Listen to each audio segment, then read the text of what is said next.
大家好，我是丽姐，欢迎大家来听相亲故事，感谢大家的订阅。今天要给大家讲的故事是关于一位大陆姑娘小文和她的台湾网恋男友阿杰的故事。这个故事让我感触很深，也让我明白了两岸之间还存在着不少认知上的差距。特别是大陆人对台湾的印象往往停留在过去或者片面的信息上。小文是我们浙江杭州的一位姑娘，在一家互联网公司做设计师，月薪2万多，在大城市虽然不算顶尖，但也是一份体面的收入了。她平时爱追剧，尤其喜欢台湾偶像剧。就是这个爱好让她在一个剧评论坛上认识了来自台湾高雄的阿杰。两人从留言互动到私信聊天，再到视频通话，一来二去就聊出了感情。阿杰是台湾一家传统工艺企业的接班人，家里做的是玉石加工和珠宝设计，在台湾算是小有名气的家族企业。阿杰看起来人挺好的，但他每次视频都在一个装修很普通的房间里，穿着也很朴素，感觉台湾的生活水平确实比不上大陆发展的快啊。小文曾经这样跟我吐槽过，我当时就笑了笑，没多说什么，毕竟隔着屏幕很多东西是看不真切的。终于在网恋1年后，小文决定趁着假期飞去台湾见见阿杰本人，也看看传说中的宝岛风光。丽姐，我有点紧张诶。出发前一天，小文给我发了语音，万一到了那边发现条件太差，我该怎么办呀？我听说台湾人均收入才1万多人民币，房子也都很旧很小，傻丫头，见一面又不是嫁过去，有什么好担心的？再说了，台湾虽然地方小，但人家的经济水平在亚洲一直都算发达地区，好吗？别看抖音上那些片面视频就先入为主了，我给他打了打气。小文到台湾的第一天，阿杰开着一辆普通的丰田轿车来接他。看到这辆车，小文心里暗暗想，果然跟我想的一样，条件确实一般。阿杰先带小文去了高雄的市区逛了逛，参观了博尔艺术特区、卫武营艺术文化中心等地方。小文不得不承认，台湾的城市虽然没有大陆1线城市那么摩登高大，但处处透着精致和人文气息，街道干净整洁，市民素质普遍很高，这边的空气真好啊。小文由衷感叹，那是当然，我们这边对环保可重视了。阿杰笑着回答，晚上我们去夜市吃小吃，那才是台湾的精髓呢。逛完夜市后，阿杰把小文送到了预定好的酒店。离开前，他有些不好意思地说，明天我想带你回我家见见我爸妈，他们很想认识你。小文一听就紧张了，这么快啊？我什么礼物都没准备。不用紧张啦，我们台湾人比较随性，又不是什么正式场合。阿杰安慰他。第二天一早，阿杰开车带小文前往位于高雄郊区的家。一路上，小文发现越往郊区走，房子越来越低矮老旧。你们家是住在这种老房子里吗？小文有点忐忑地问。阿杰笑而不答，继续开着车。过了一会儿，车拐进了一条幽静的小道，两旁是整齐的竹林，路的尽头是一座古色古香的大宅院。到了，这就是我家，阿杰平静地说。小文惊呆了，眼前这座占地至少有1亩多的传统闽南式建筑，红砖绿瓦，雕梁画栋，完全不是他想象中的普通民居。天啊，这是你家？小文震惊地问，我以为台湾人都住公寓大楼的。这是我们林家的祖宅，有近100年历史了，阿杰解释道。我爷爷那辈人很早就从大陆福建泉州过来台湾，家族一直保留着祖先的传统。阿杰父母早已在门口等候，他们热情地迎接小文。阿杰的妈妈笑着说，欢迎欢迎。阿杰常常提起你，今天终于见到本人了，比照片上还漂亮呢。阿杰的爸爸则是一位看起来很儒雅的中年男子，他微笑着说，请进请进。别站在外面了，小文不由自主地低声对阿杰说，你爸妈说话好有礼貌哦，一点都不像电视上演的那样大大咧咧。阿杰笑着摇摇头，那只是电视剧里的夸张表现啦。我们台湾人虽然性格开朗，但待客之道和礼仪传承是很重视的。进入宅院后，小文更是目瞪口呆。院子中央是一个精致的庭园，假山流水，鱼池环绕，周围种着各种奇花异草。主屋是3进式的传统建筑，中轴线上依次是厅堂、客厅和内堂。阿杰带着小文参观了整个宅院，最后来到家族的祠堂。在台湾，有条件的家族都会保留祠堂，用来祭祀祖先和存放家族重要的物品。这个就是我们林家的族祠了，平时不对外开放，只有家族重要场合才会使用。阿杰一边介绍一边打开了厚重的木门。小文跟着进去，发现祠堂内部并不大，却陈设得非常庄重。正中是林氏先祖的牌位，两旁摆放着一些古董和文物。我们家族虽然不算大富大贵，但几代人都恪守祖训，真是家族传承。阿杰带着一丝自豪说道。就在这时，阿杰的妈妈神秘地笑着走了进来，手里捧着一个古色古香的漆木盒子。来，给你看看我们林家的传家宝。阿杰的妈妈温柔地说。阿杰说，你在大陆是设计师，对美学很有研究，应该会欣赏这些东西。阿杰的妈妈小心翼翼地打开漆木盒子，里面铺着一块深红色的丝绒，上面静静地躺着一套翡翠首饰、项链、耳环和手镯，翠绿欲滴，晶莹剔透。哇！小文忍不住惊叹出声，这是真的翡翠吗？看起来好像是帝王绿，确实是帝王绿，眼光不错。阿杰的爸爸走了进来，这套首饰是我奶奶传下来的，据说是当初从缅甸带过来的原石，在台湾请了最好的玉匠雕琢的。小文小心翼翼地碰了碰那条项链，感受着冰凉细腻的触感。作为设计师，他对珠宝有一定了解，知道这样一套帝王绿翡翠首饰在大陆市场上至少值几百万人民币，甚至上千万。这太贵重了吧？小文惊讶地问，为什么要给我看这个？阿杰的妈妈笑着解释，在我们台湾，特别是传统家族，最珍贵的东西往往不是摆在外面给人看的，而是藏在家里传承下去的。这套首饰只在家族重要场合才会拿出来，比如大喜事或者祭祖的时候。今天给你看，是因为阿杰说你是特别的人。小文的脸一下子红了，不知道该说什么好。阿杰在旁边也有些不好意思，赶紧岔开话题。妈，还有其他东西要给小文看吗？当然有，阿杰的妈妈神秘地笑了笑，转身从祠堂的一个暗柜里取出了另一个盒子。这个可是我们林家真正的镇家之宝。他打开盒子，里面是一对看起来很古老的玉璧，上面雕刻着精美的龙凤纹样，旁边还有一方小巧的玉印。这是……小文惊讶地看着这些文物。这是我们林家祖上从大陆带过来的，据说有300多年历史了。阿杰的爸爸解释道，玉印上刻的是39，林氏世泽39，4个字代表着我们家族的血脉传承。小文震惊地说不出话来。他怎么也没想到，在看似普普通通的台湾男友家中，居然藏着如此珍贵的传家宝。台湾有很多像我们这样的家族，表面上生活朴素，但家中都有着几代人积累下来的财富和传统。阿杰的爸爸继续说，我们更注重精神传承，而不是外在的炫耀。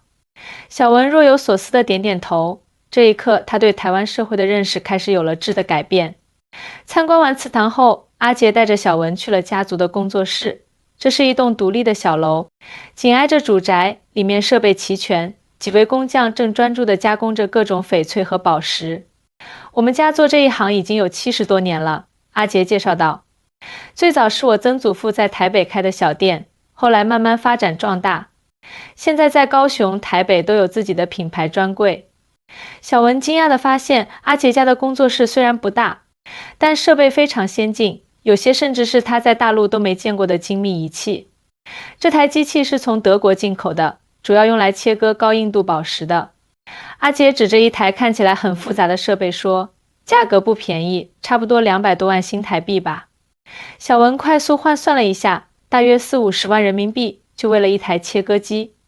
可见这个家族企业的实力确实不容小觑。你们家的生意一定很好吧？小文好奇地问。阿杰笑了笑，还可以啦，现在做工艺品的不多了，竞争没那么激烈。我们主要面向高端客户，讲究独一无二的定制体验，所以利润还是很可观的。那为什么你平时看起来这么……小文想说朴素，但觉得有点冒犯，就没说出口。阿杰却明白他的意思，笑着解释，你是想问我为什么平时看起来这么普通吧？这就是台湾人的特点啊。我们不喜欢把财富挂在脸上，很多有钱人开普通车，穿普通衣服，吃路边摊，这很正常。在台湾，真正的有钱人往往是最低调的。阿杰继续说，我有个远房表叔，身价上亿新台币，每天骑电动车上班，中午就吃10几块钱的便当，但他家藏的古董比博物馆还多。小文对这种生活方式感到新奇又钦佩。在他的印象中，大陆的富人大多追求显性消费和外在炫耀，豪车、名表、奢侈品是身份的象征，而台湾富人的这种低调内敛对他来说是全新的体验。中午时分，阿杰的妈妈准备了一桌丰盛的午餐，菜色看起来家常但精致，3杯鸡、凤梨虾球、客家小炒、麻油鸡、清蒸石斑鱼，还有几样小文叫不上名字的当地特色菜。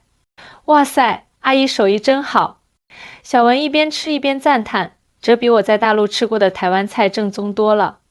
那当然，阿杰的妈妈笑着说，现在的年轻人都喜欢出去吃，很少有人会花时间研究传统菜色了。这些都是我妈妈教我的，我们台湾人很重视这种传承。对啊，阿杰的爸爸补充道，我们台湾虽然地方小，但保留了很多中华传统文化，尤其是在饮食、节庆和家族观念上。饭后，阿杰带小文去了自己的工作室。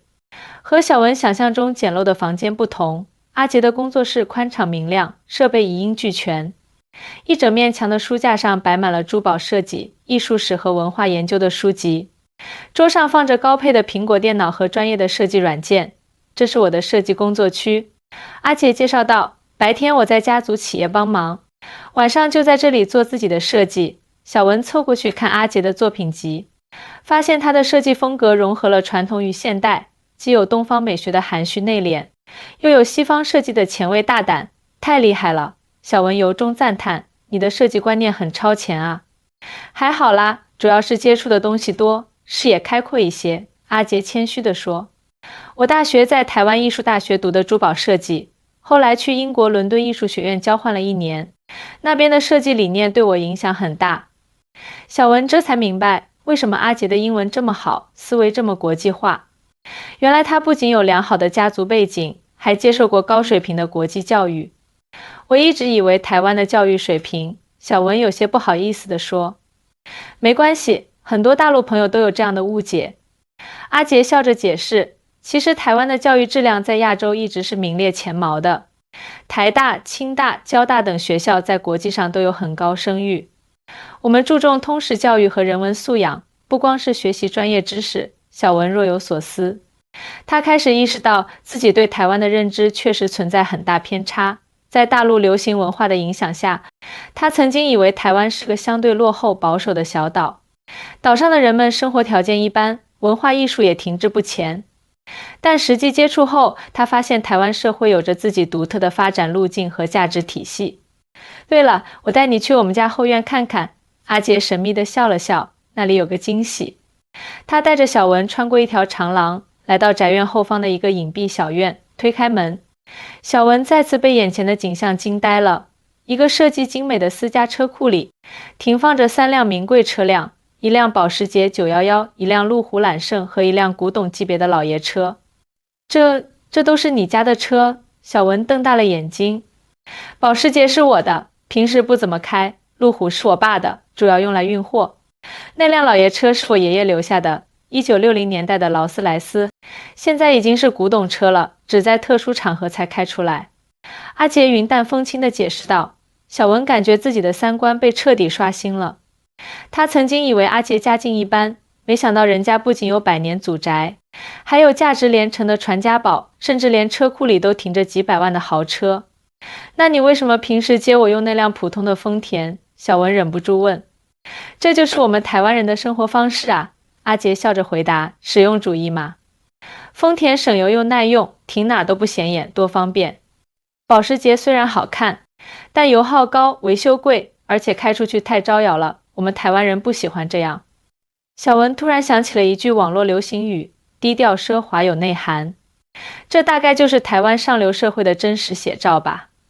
接下来的几天里，阿杰带着小文在台湾岛上四处游玩，从繁华的台北到风景如画的花莲，再到文艺气息浓厚的台南，小文对台湾的认识越来越全面，对台湾社会的印象也完全改变了。在台北，阿杰带小文参观了故宫博物院，站在珍贵文物前，小文忍不住感叹，没想到这么多中华瑰宝都保存在台湾。是啊，这些文物当年跟着国民政府来到台湾，现在成了两岸共同的文化瑰宝。阿杰解释道，台湾虽小，但在保护传统文化方面做得很不错。小文注意到，故宫里的游客中有不少外国人，他们在导游的带领下，对中华文化表现出极大的兴趣。台湾的文化软实力确实很强啊，小文感叹道。这是多年积累的结果，阿杰说。我们虽然经济规模比不上大陆，但在文创产业、电影、音乐等领域一直有自己的特色和国际影响力。从故宫出来，阿杰带小文去了台北101大楼，站在观景台上俯瞰整个台北市。小文被眼前的景象震撼了，高楼林立，绿树成荫，城市布局井然有序，完全是现代化大都市的景象。台北的都市规划做得真好，小文由衷赞叹。高楼大厦和绿地公园的比例很协调，不像我们那边有些城市钢筋混凝土太多，绿化太少，这也是台湾重视生活品质的表现，阿杰解释道。我们宁可 GDP 少增长一点，也要保证居民有良好的生活环境。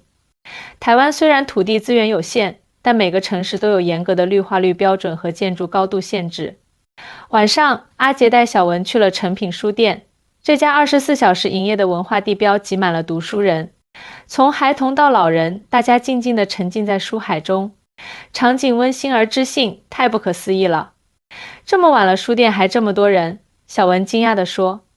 在大陆，实体书店的日子都不太好过了，大家都习惯网上购书或者电子阅读，台湾人很重视阅读文化。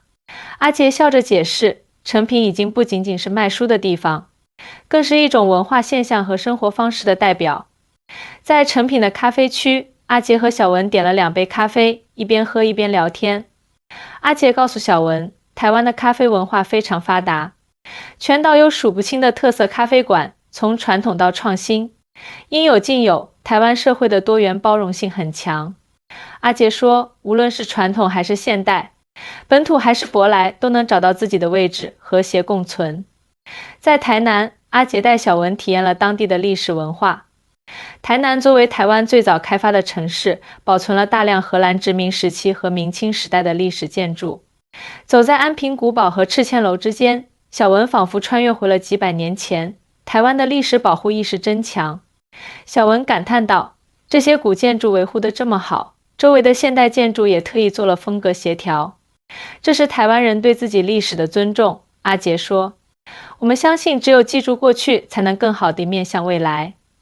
在台南的一家100年老店品尝传统小吃时，小文又有了新的发现。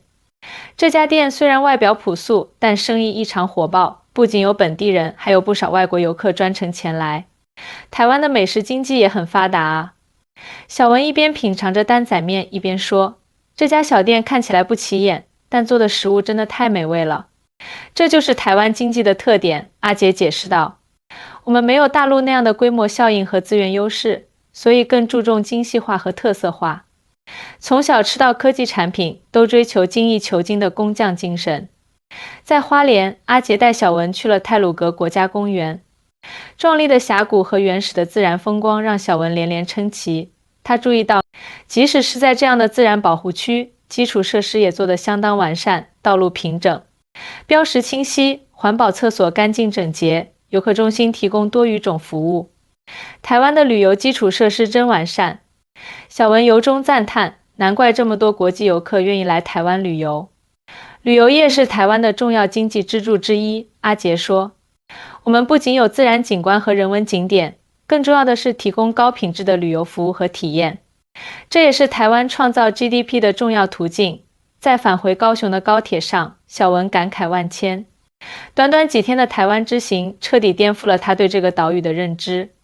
我之前真是太无知了，小文对阿杰坦言，一直以为台湾经济落后，人民生活水平不高，没想到实际情况完全相反。阿杰笑了笑，很多大陆朋友第一次来台湾都有类似的感受。其实台湾的人均 GDP 在亚洲一直排在前列，虽然总量比不上大陆，但人民的生活品质确实不错。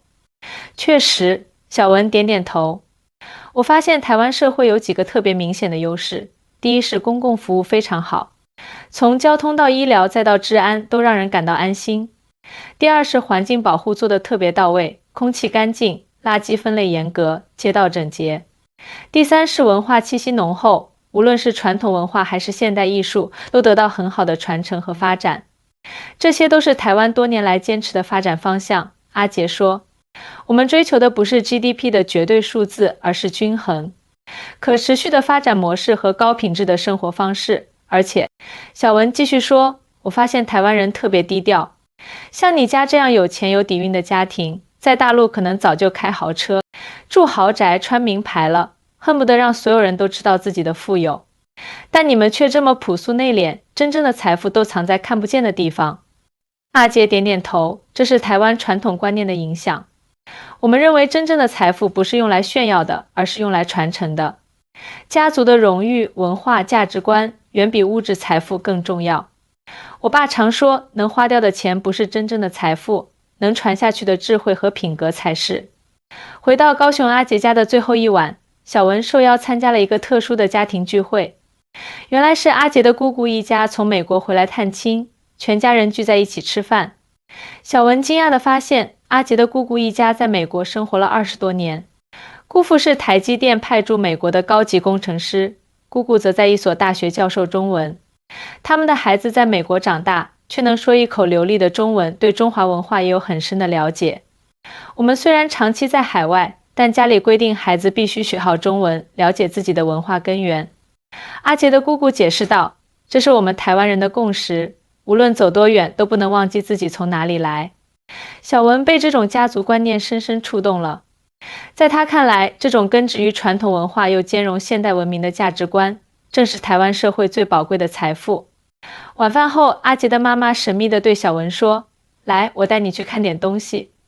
他带着小文来到一个小书房，指着墙上挂着的一幅水墨画说，这是我们家祖传的名画，是清朝著名画家郑板桥的作品，画的是兰花。小文仔细欣赏着这幅画，只见墨色淋漓，几株兰花傲然挺立，旁边提着不为浮云遮望眼几个苍劲有力的大字。这幅画表达的正是我们台湾人的精神。阿杰的妈妈解释道，无论外部环境如何变化，我们都坚守自己的文化根基和价值观念，不随波逐流，不盲目攀比，踏踏实实的生活，这才是真正的富足。小文若有所思地点点头。这趟台湾之行不仅让他认识了真实的台湾社会，更让他对什么是真正的财富和幸福有了新的理解。返回大陆前的最后一刻，站在桃园机场，阿杰送给小文一个精致的小盒子。这是我亲手设计的一枚玉坠，阿杰有些腼腆地说，用的是我们家的一小块传家玉料，希望你喜欢。小文打开盒子，里面是一枚晶莹剔透的玉坠，形状是一朵盛开的兰花，背面刻着2个小字，傲骨。太漂亮了。小文惊喜地说，这一定很贵重吧？贵重的不是玉料本身，而是它承载的情感和文化。